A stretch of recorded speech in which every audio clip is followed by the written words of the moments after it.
कितनी मरतबा कहा है कि मेरे जूते को हाथ न लगाया करे।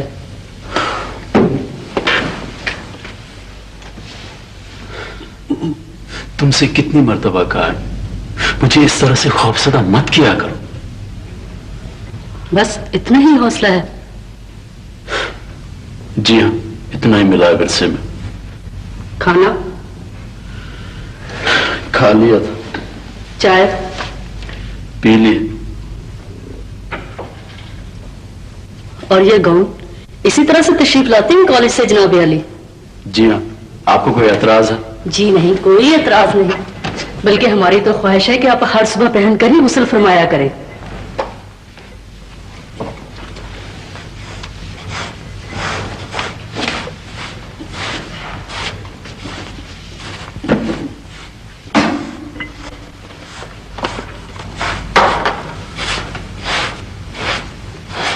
ये जो तुम्हारी आदत है ना, सर मुंह चादर में लपेटकर और लाश की तरह लेटने की, ये मुझे एक आंख नहीं भाती।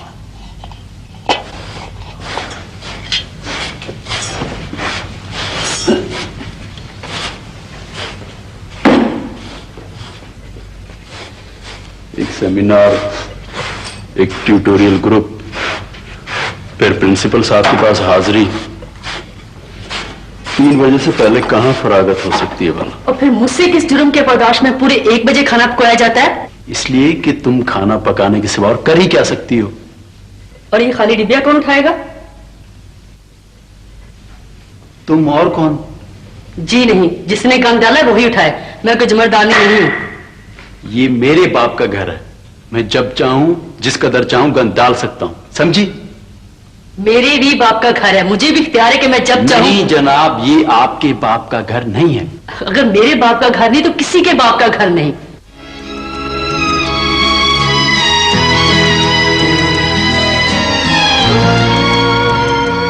आओ बेटा, आओ, आजा, आजा, आजा बेटा, आजा, आजा।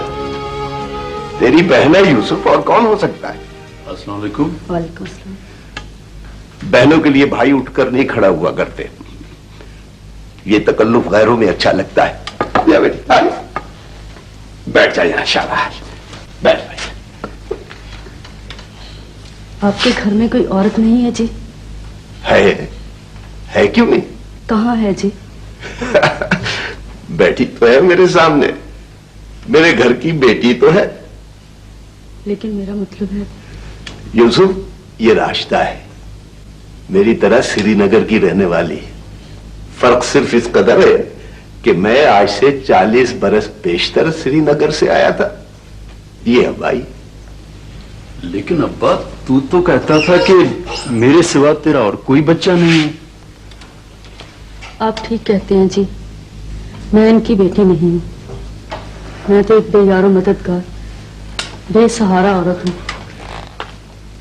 जो अपने खामद की तलाश में वादी से यहाँ पहुंची। मेरा खामद डोगरे की कैद में था और फिर वहां से भी फरार हो गया। लोगों ने बताया कि वो आज़ाद कश्मीर पहुंच गया है। रात की तारीकी में जब मैं बॉर्डर क्रॉस करके आज़ाद कश्मीर पहुंची तो मुझे मालूम हुआ कि वो वहां भी नहीं पहुंचा। देखा तूने यूसुफ, मेरी श्रीनगर की निडर बच्चियां किस कदर बहादुर होती हैं। शाबाश, शाबाश। आजाद कश्मीर के गांव पूरे 2 महीने तलाश करने के बाद पता चला कि वो पिंडी में है। कल से उसी की तलाश में हूँ। पिंडी में आपका कयाम कहाँ है? अरे अपने बाप के घर में, और कहां? बैठी तो है तेरे सामने। कल रात मैंने स्टेशन के मुसाफिर खाना में गुजारी और आज ये बन्नी के बस स्टॉप से मुझे यहाँ ले आए। आपको इस तरह अकेले रहते हुए डर नहीं लगता? अजनबी जगहों पे अकेले रहते रहते मैं इस बात की आदी हो गई हूँ। लेकिन खाने पीने और सफर के अखराजात कैसे पूरे होते हैं आपके? जब मैं श्रीनगर से चली थी तो मेरे पास काफी जेवर था। अब भी मेरे पास 200 रुपया और ये हाथ का एक कंगन है। दूसरे हाथ का कंगन हम बनवा देंगे अपनी बेटी को।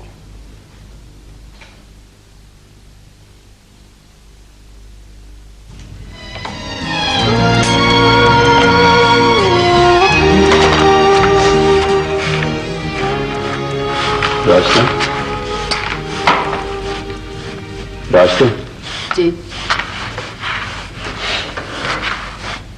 तुमसे एक बात करनी थी।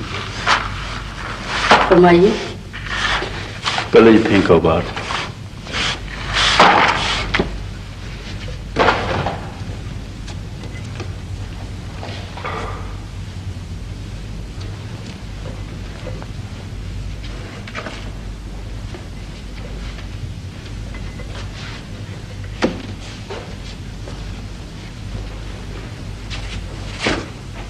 जी फरमाइए। तुमसे एक मशवरा करना था।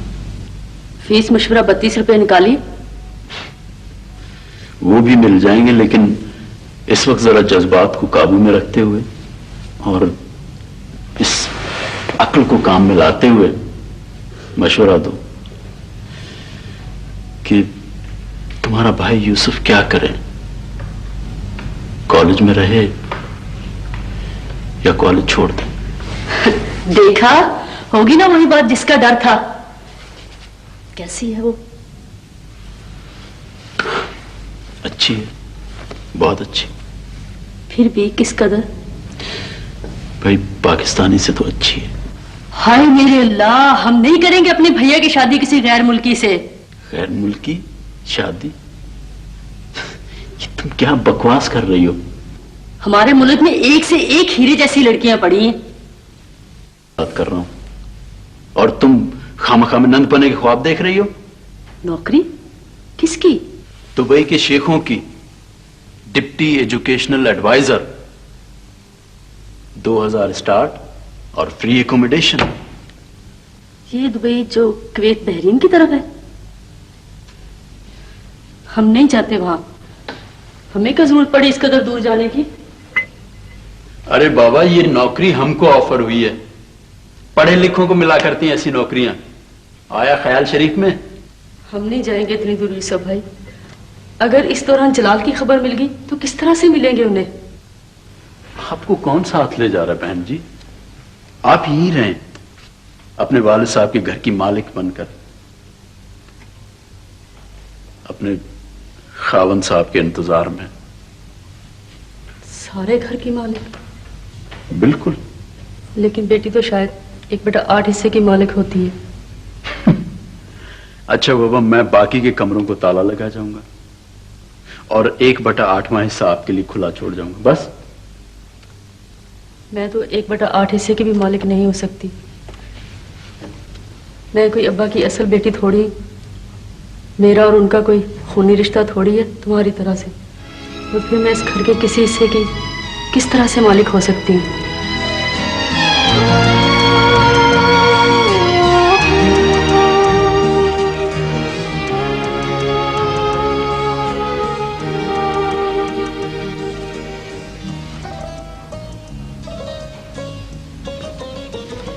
अस्सलाम वालेकुम अब्बा।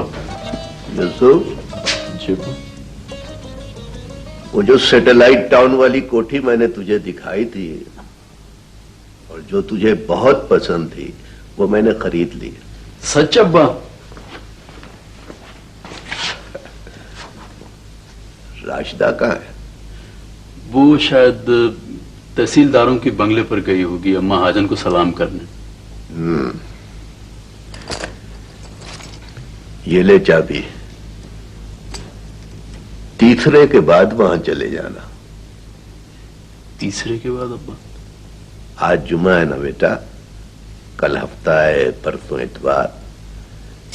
इतवार की शाम को चले जाना तुम दोनों बहन भाई। दोनों बहन भाई? ये घर मैंने हकीम साहब के हाथ बेच दिया है। 3 लाख मिले, 2 लाख मेरे पास थे, उम्र भर के जोड़ जोड़ कर रखे थे। 5 लाख में सौदा हो गया। मैंने सोचा यूसुफ को पसंद है, आधी कोठी किराए पर भी दे देगा तो तेरे लिए बहुत है। लेकिन अब्बा, आज आप कुछ अजीब सी बातें कर रहे हैं। हकीम साहब से मैंने वादा किया था कि पीर या मंगल के रोज ये घर खाली कर दूंगा, तो तुम दोनों इतवार की शाम को ही चले जाना। ये हम लोगों में से आप अपने आप को क्यों निकाल रहे हैं अब्बा? यूसुफ यार, आदमी वक्त पर ही निकल जाए तो अच्छा है। ये चाबियां अपने पास हिफाजत से रखना और ये रजिस्ट्री भी अपने नाम की। ये आपने मेरे नाम क्यों करवाई? अरे बेटा, अब तू ही तो सियाना है इस घर में, पढ़ा लिखा प्रोफेसर साहब। मेरे बाद भी तो तुझी को जानी थी ये कोठी, तो मैंने सोचा वक्त से पहले तेरे नाम कर दी जाए ताकि बाद में तुझे कोई तकलीफ ना हो। लेकिन अब्बा, आपके बाद कानून और मजहब की रूह से मुझे ही इस जायदाद का वारिस बनना है, तो फिर आपने ये तकल्लुफ क्यों किया? तुझे तो वकील होना चाहिए था यूसुफ, खूब जिरा करता अपने गवाहों पर। नहीं अब्बा, आपने ये क्यों कहा कि बाद में तुम्हें तकलीफ ना हो? मुंह से निकल गया बाबा, मुंह से निकल गया। नहीं अब्बा, अगर आप मुझे असली बात नहीं बताएंगे ना तो मैं आपसे नहीं बोलूंगा। बस बोल बेटा बोल, तू मुझसे नहीं बोलेगा तो कौन बोलेगा? अब्बा, अगर आपने मुझे असल बात नहीं बताई तो मैं ये रजिस्ट्री अभी यहीं फाड़ दूंगा आपके सामने, और ये चाबियां मैं यहीं फेंक जाऊंगा और हमेशा ऐसे इस घर के लिए। सबर सबर मेरे चांद, सबर। नहीं अब्बा, मैं और सबर नहीं कर सकता। देख यूसुफ, तुझे मेरे बाद तकलीफ ना हो मैंने इसलिए कहा, और ये रजिस्ट्री इसलिए तेरे नाम की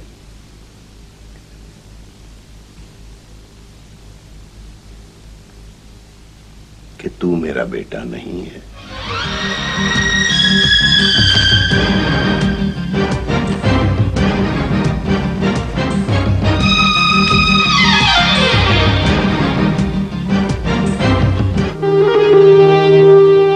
से 27 बरस पहले आधी रात को राजा बाजार के एक ठंडे तनूर के पहलू से मैंने तुझे उठाया था और अपने लंबे कोट के बटन खोलकर तुझे अपने सीने से लगा लिया था। तेरा नीम मुर्दा जिस्म सर्दी से पत्ते की तरह कांप रहा था। पिंडी को कोहरे ने अपनी लपेट में ले रखा था और मरी की पहाड़ियों पर बर्फ गिर रही थी। तू उस वक्त मुश्किल से बोल सकता था, लेकिन मेरे गर्म जिस्म ने तेरे रगों में खून को हरकत दी और तूने मेरे कोट के गिरेबान से घुंघरू के बच्चे की तरह मुंह बाहर निकाल कर कहा, अब्बा। मैंने तेरे माथे पर अपना सर रख दिया। तेरे माथे पर मैले पसीने से गुंदे हुए आटे की और तनूर की जली हुई मिट्टी की खुशबू आ रही थी। उस दिन पहली बार मुझे अपने मुंह से आती हुई बू बहुत बुरी लगी। मैंने तेरे सर पर अपनी ठोरी रखकर कहा, आज से बाद तेरे अब्बा के मुंह से ये बू नहीं आएगी। यूसुफ बेटे, मेरे बाद तुझे तकलीफ न हो मैंने इसलिए कहा कि जमाना बड़ा बेमुरवत है बेटा, और इसीलिए ये रजिस्ट्री तेरे नाम कर दी।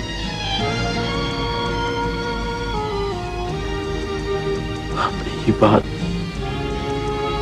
आज तक मुझसे छुपाए रखी। वो इसलिए बेटा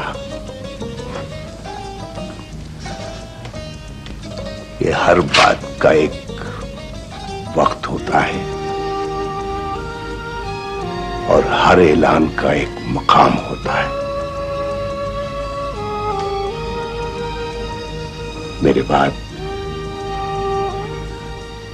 राशिदा को कोई तकलीफ ना होने देना। राशिदा मेरी बेटी है कि मेरे श्रीनगर की बेटी है, और तू मेरा बेटा है कि तेरी रगों में मेहनत और शफकत का खून दौड़ रहा है। राशिदा को किसी कमी का एहसास न होने देना, चाहे इसमें तेरी जान ही क्यों ना चली जाए।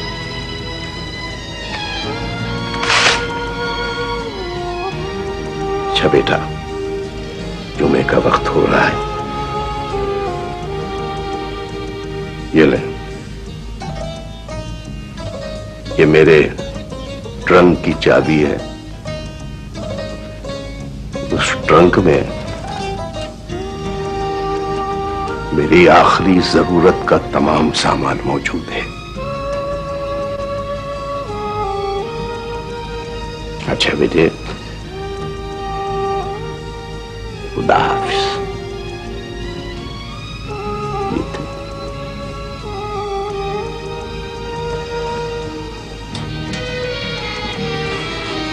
और जुमे की नमाज के बाद अगर कुछ लोग दौड़ते हुए तेरे दरवाजे पर आए और तुझे कोई खबर सुनाए तो घबराना नहीं, रोना भी नहीं, राशिदा को भी ना रोने देना कि ऐसा अज़ल से होता आया है। आना जाना जिंदगी का एक हिस्सा है।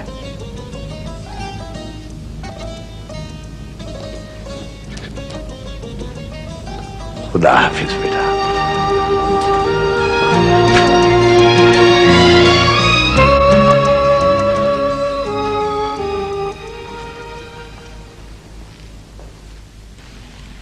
अल्लाहु अकबर,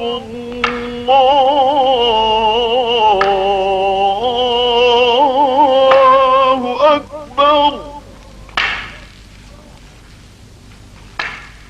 ला इलाहा इल्लल्लाह।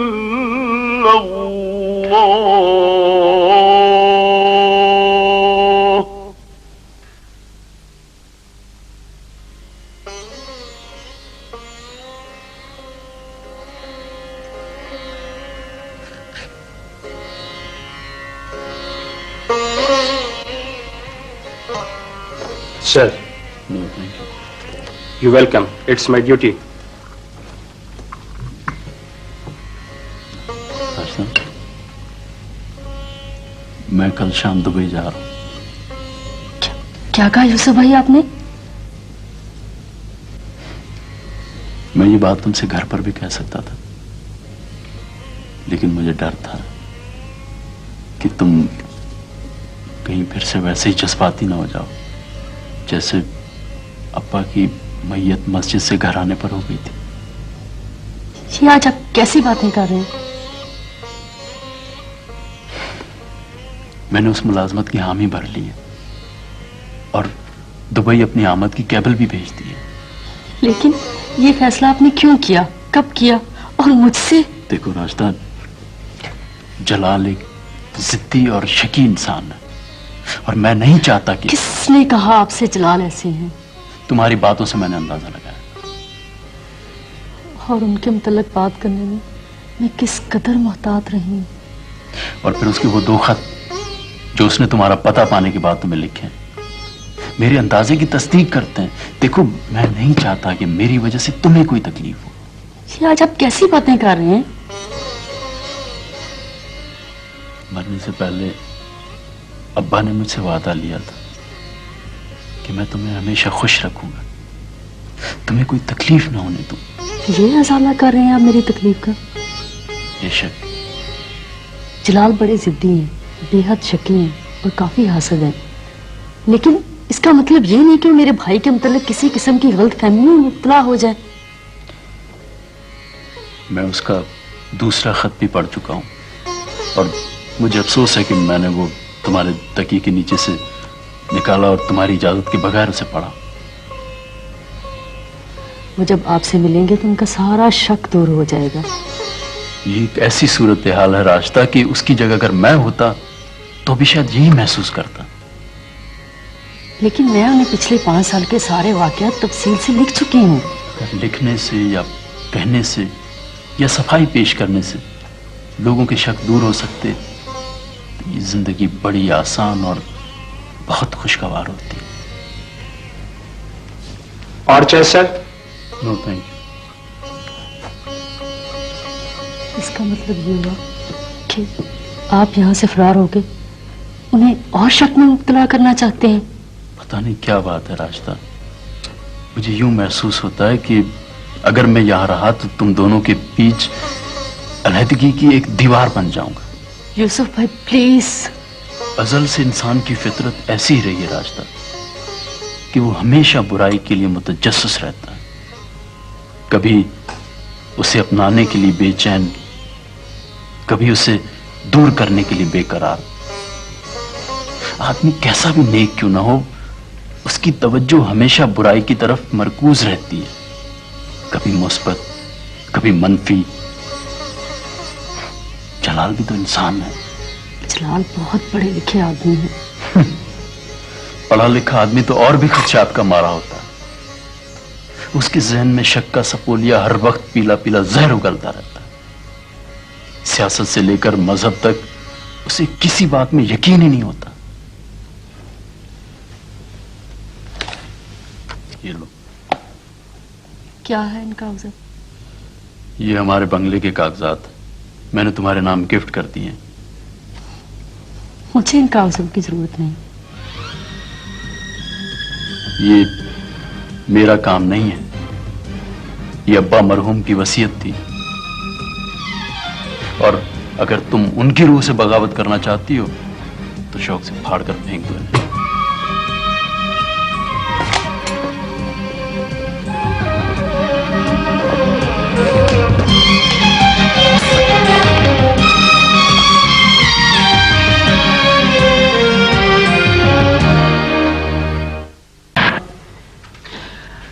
मैंने सोचा इतनी मुद्दत के बाद मिले हैं, अगर बाहर चले गए तो ऐसा ना हो कि फिर से बिखर जाए। और यूसुफ भाई किस कदर जिद्दी निकले। मैंने लाख मिन्नत खुशामद की मगर चले ही गए। यूसुफ भाई, अब मेरा ख्याल है कि उसने अच्छा ही किया वो चला गया। मैंने कहा कि जलाल से तो मिलके जाइएगा मगर माने ही नहीं। वो बड़ा ज़हीन नौजवान है। मैंने कहा कि जलाल आपसे मिलके बहुत खुश होंगे।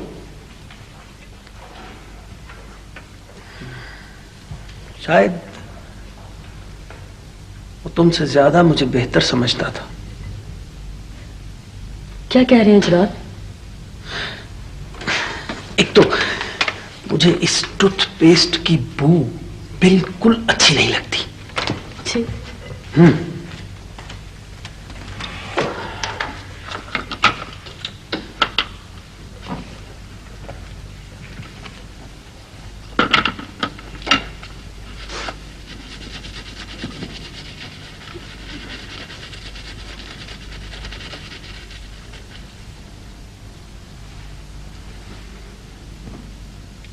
वो तुम्हारा बाप, मुंह बोला बाप, वो भी इसी आने में अपनी सूरत देखा करता था। वो तुम्हारा मुंह बोला बाप भी इसी आने में अपनी सूरत देखा करता था। अब्बा तो इस घर में आए ही नहीं। उन्होंने ये बंगला खरीदा जरूर मगर रहना नसीब ना हुआ।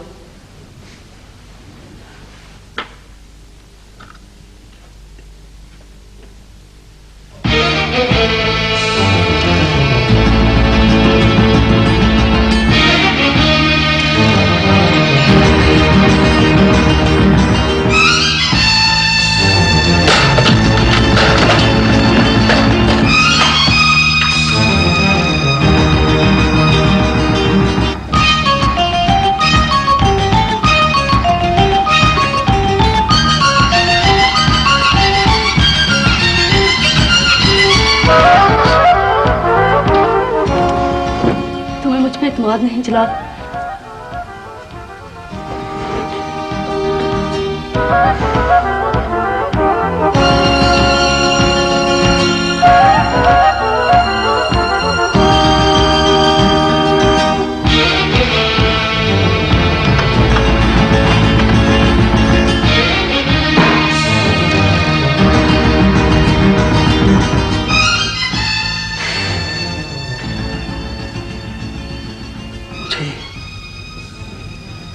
शख्स पर एतमाद है सिपाही अपनी जात की। तुम नहीं जानती रास्ता, जब इंसान कम एतमादी का शिकार हो जाता है ना, तो उसे हर शख्स चोर, बेईमान, बदफितरत और बदकिरदार दिखाई देने लगता है। मेरा ज़हन ये कहता है कि तुम और यूसुफ बहन भाई हो सकते हो, बहन भाई हो, मगर दिल नहीं मानता। दिल कहता है कि ऐसा नहीं हो सकता, ऐसा नहीं है।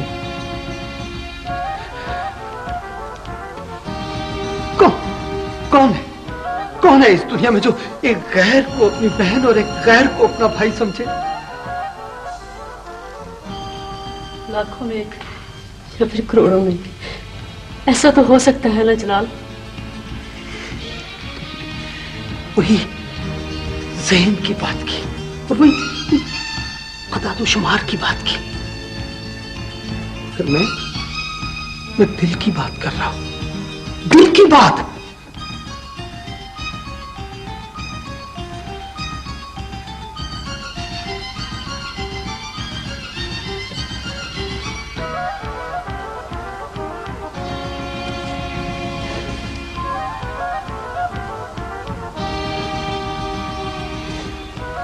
मैं भी क्या बदनसीब औरत हूं।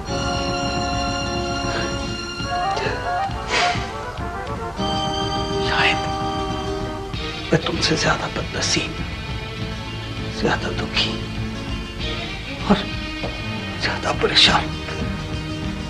रास्ता, तुम्हारे बाहर नाखुशगवार वाकयात ने यूरिश की है, जबकि मेरे अंदर मुतजाद कैफियत ने एक दूसरे के खिलाफ तलवारें सोच रखी है।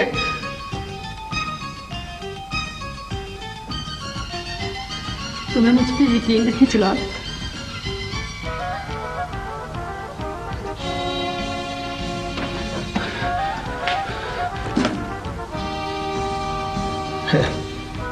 है रास्ता, ये यकीन ही तो था कि मैं दर दर की ठोकरें खाता, हालात से लड़ता, मौत से जान बचाता, आज तुम्हारे पास पहुंचा। रास्ता, रास्ता,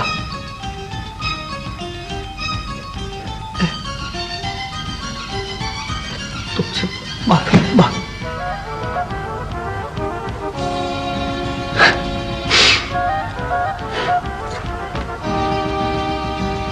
मैं तुमसे माफी चाहता हूं रास्ता। मैंने तुम्हारा दिल दुखा, तुम्हें तकलीफ दी। जलाल,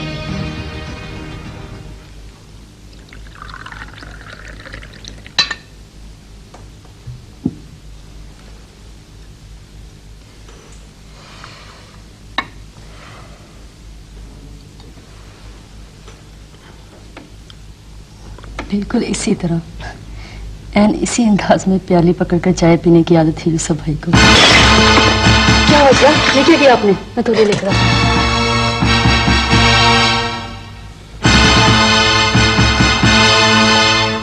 मैं आपके लिए और चाय बनाती हूँ। नहीं नहीं, नहीं।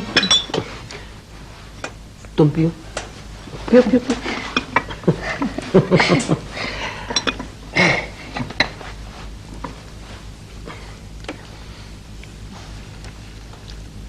तुम उसके साथ इस रेस्टोरेंट में भी आया करती थी? हाँ, कभी कभी। जब पहली तारीख को उन्हें तनख्वाह मिला करती थी तो वो कहा करते थे, चलो रास्ता चलकर याशी करते हैं किसी रेस्टोरेंट में।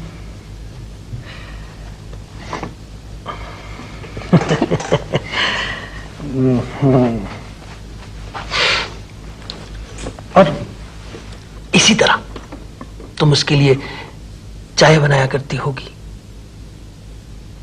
और वो तो बहुत सारी अच्छी अच्छी चीजों का ऑर्डर दिया करता होगा तुम्हारे लिए। अच्छा, फिर चाय पी चुकने के बाद हम अक्सर इकट्ठे फिल्म देखा करते थे, आखिरी शो।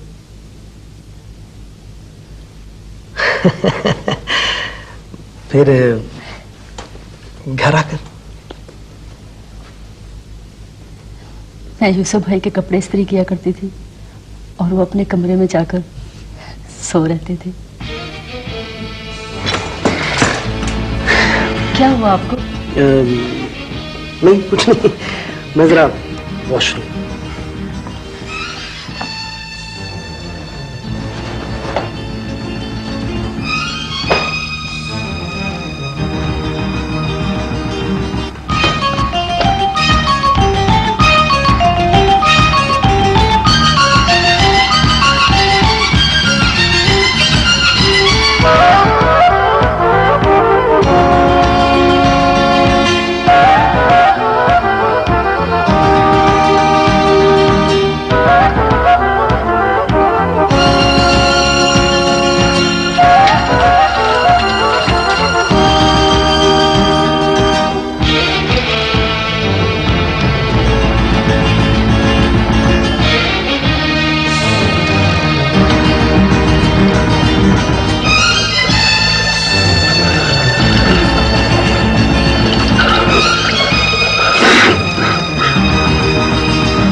और फिर इसी तरह तो इसी रेस्टोरेंट में इसी कुर्सी पर तुम्हारे सामने बैठता होगा।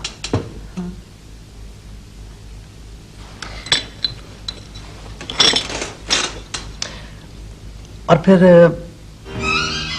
तुम्हारा पर्स इसी तरह मेज पर रखा रहता होगा।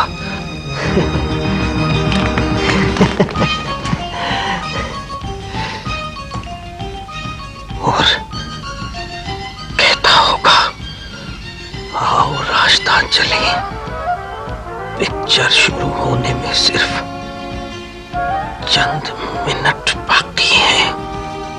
आओ नाश्ता, फिल्म शुरू होने में चंद ही मिनट बाकी हैं। आओ चलें।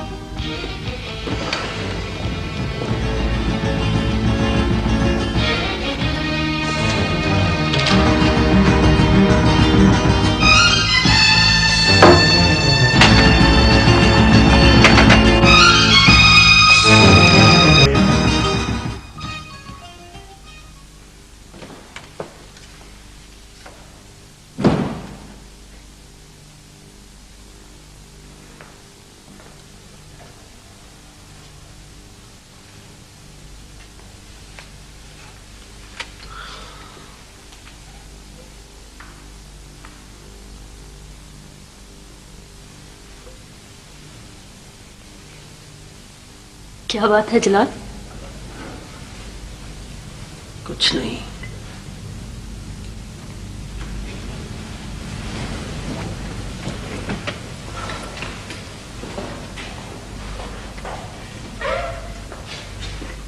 हमारी शादी के 2 माह बाद याद है एक मर्तबा इसी तरह मैं शिकारे में मुंह सर लपेट कर लेट गई थी और तुम चीख मार के मुझसे लिपट गए थे। याद है। मेरा ख्याल था आज भी।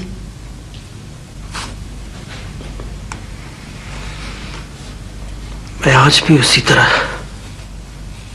चीखने लगा था, मगर अचानक मुझे ख्याल आया कि शायद तुम यूसुफ को डराने के लिए भी तुम। मैं अक्सर यूसुफ भाई को इसी तरह डराया करती थी। मैं इसीलिए आराम से आकर यहां पर बैठ गया था।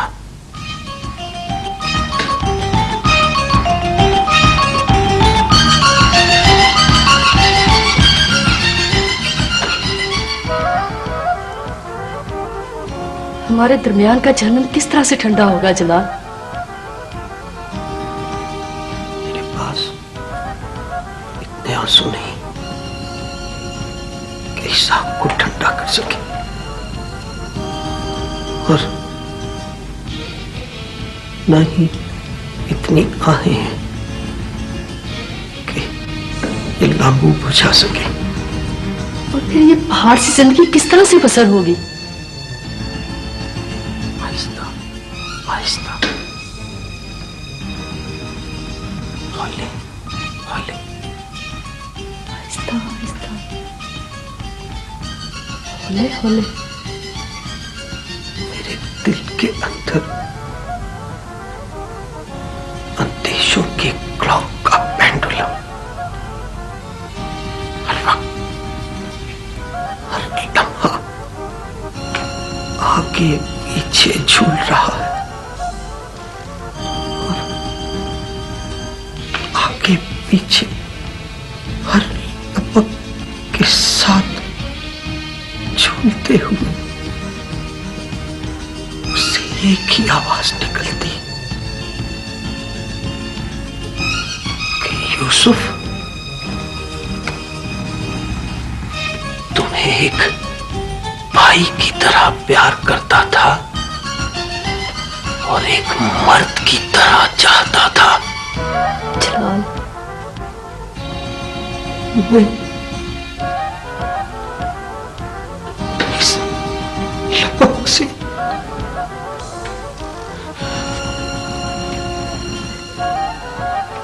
इस आवाज से, इस धड़कन से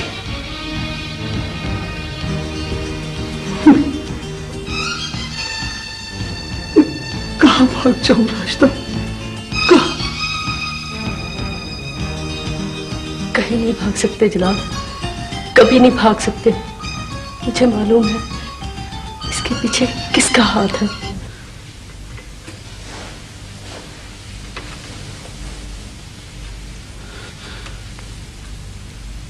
किसका? बड़े सालों की बात है। मेरी उम्र मुश्किल से 12 साल होगी। हम मीरा घर के लाल मकान में रहते थे।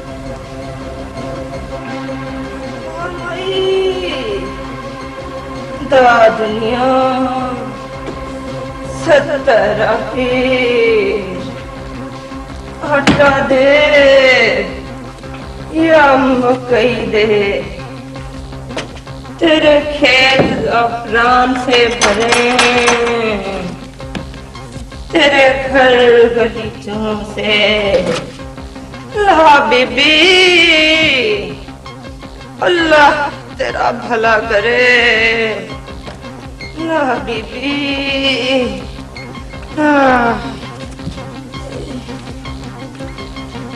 आटा दूं मैं? हाँ ना बच्चा ला।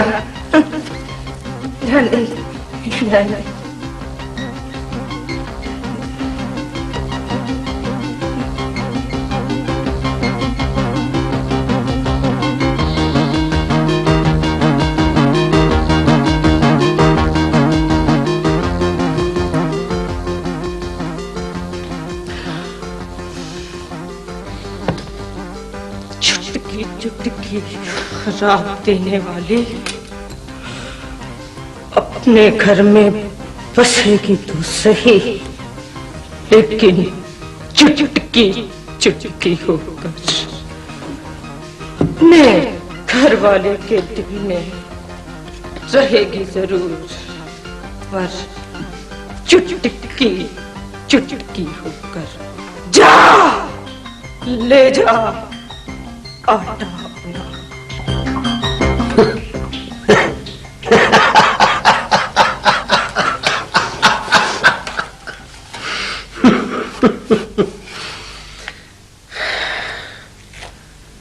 उस बद्दुआ का हमारी जिंदगी से कोई ताल्लुक नहीं, और वैसे भी ये बड़ी ज़ईफ़ुल इत्तेक़ादी की बातें हैं, मैं इन्हें नहीं मानता। मैं सिर्फ अपने दिल की आवाज का पैरो हूं। तुम्हारे दिल की आवाज क्या कहती है जलाल?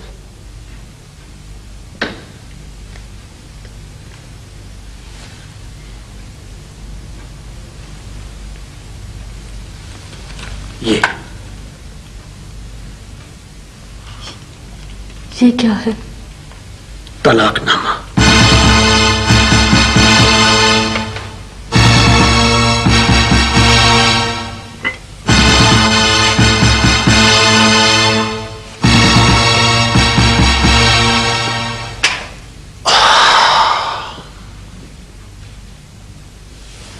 मैं कहाँ जाऊं जलाल?